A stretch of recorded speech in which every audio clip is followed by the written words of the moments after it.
اعوذ باللہ من الشیطان الرجیم بسم اللہ الرحمن الرحیم۔ عزیز طلبہ السلام علیکم ورحمۃ اللہ وبرکاتہ۔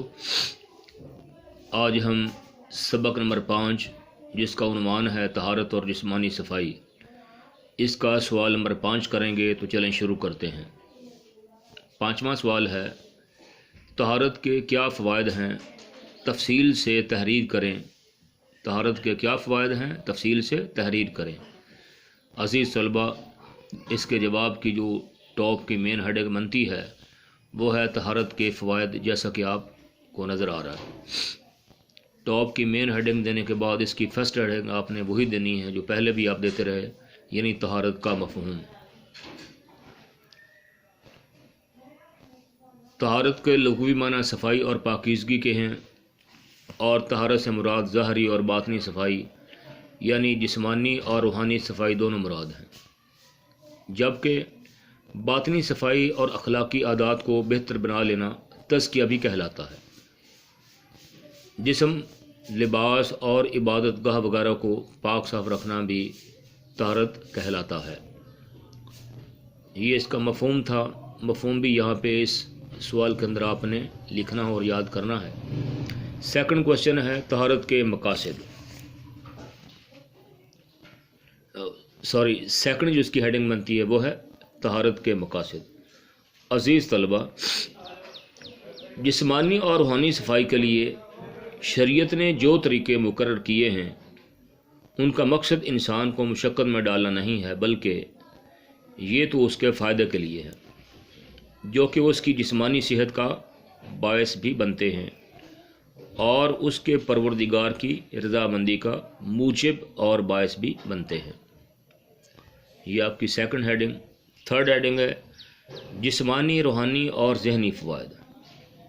شریعت اسلامیہ نے اپنے ماننے والوں کی معمولی باتوں میں بھی رہنمائی فرمائی ہے، لیکن ہماری بدقسمتی ہے کہ آج ہم اسلام کی اس خوبی اور رہنمائی کو چھوڑ کر مغرب کی نقالی کو، مغربی لوگوں کے پیچھے چلنے کو اپنے لیے لازم سمجھتے ہیں، اگرچہ وہ ہمارے لیے جسمانی اور روحانی پریشانی کا باعث ہی کیوں نہ ہو۔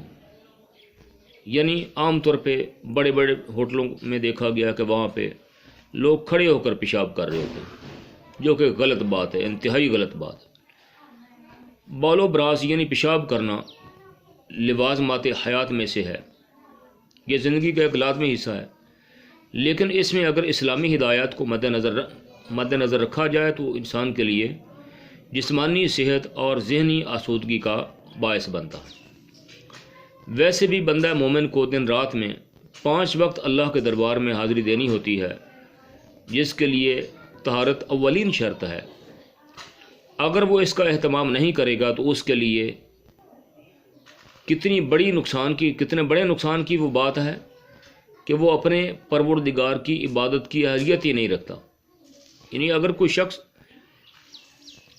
طہارت حاصل کرتا ہے لیکن وہ اسلامی اصولوں کو مد نظر نہیں رکھتا تو وہ پاک صاف ہوتا ہی نہیں ہے، اور نہ ہی وہ عبادت کرنے کے قابل ہوتا ہے۔ کتنی بڑی یہ بد نصیبی اور بدوقتی ہے۔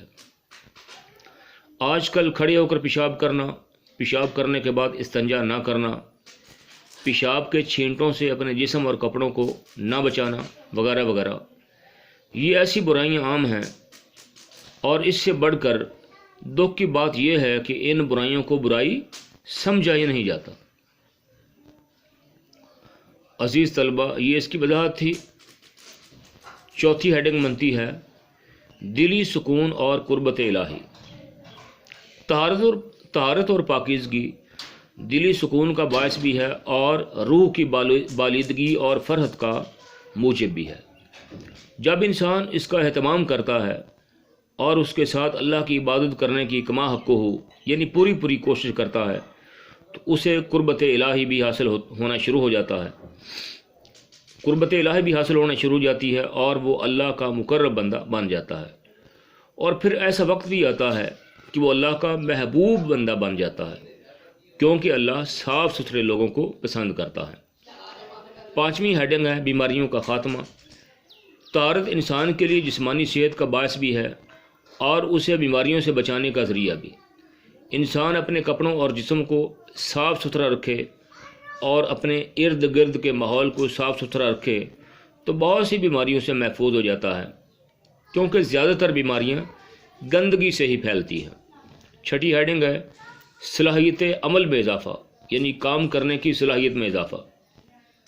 جہاں صفائی کا اہتمام کرنے سے انسان بہت سی بیماریوں سے محفوظ ہو جاتا ہے، وہاں اس کے ساتھ ساتھ صحت و توانائی کی وجہ سے اس کے کام کرنے کی صلاحیت میں بھی اضافہ ہو جاتا ہے، جس سے اس کو دنیاوی فوائد تو حاصل ہوتے ہی ہیں، وہ اپنے دنیاوی فوائد بھی حاصل ہوتے ہیں اور وہ اپنے آپ کو ہلکا پھلکا بھی محسوس کرتا ہے اور چاق و چوبند بھی نظر آتا ہے، یعنی بہت ہوشیار نظر آتا ہے۔ مطلب یہ کہ وہ انتہائی ایکٹیو ہو جاتا ہے، اور کیا ہے کہ وہ اس کے کام کرنے کی صلاحیت بڑھ جاتی ہے، وہ دین کا کام بہترین کر سکتا ہے، وہ دنیاوی کام بہترین کر سکتا ہے، وہ اللہ کی عبادت بہترین طریقے سے کر سکتا ہے، وہ گھریلو کام اور اپنے دیگر جو باہر کے کام ہیں وہ سارے اچھے طریقے سے نمٹا سکتا ہے، کیونکہ وہ صحت مند اور چست و توانا ہے، وہ ہوشیار ہے، وہ ایکٹیو ہے۔ اس لیے انسان کو بہت زیادہ فائدہ حاصل ہوتے ہیں۔ عزیز طلبہ، ان 6 ہیڈنگ کے ساتھ میں نے سوال کی وضاحت کر دی ہے، آپ اس کو بار بار سن کر اچھی طرح یاد کریں۔ وما علیہ الا البلاغ المبین۔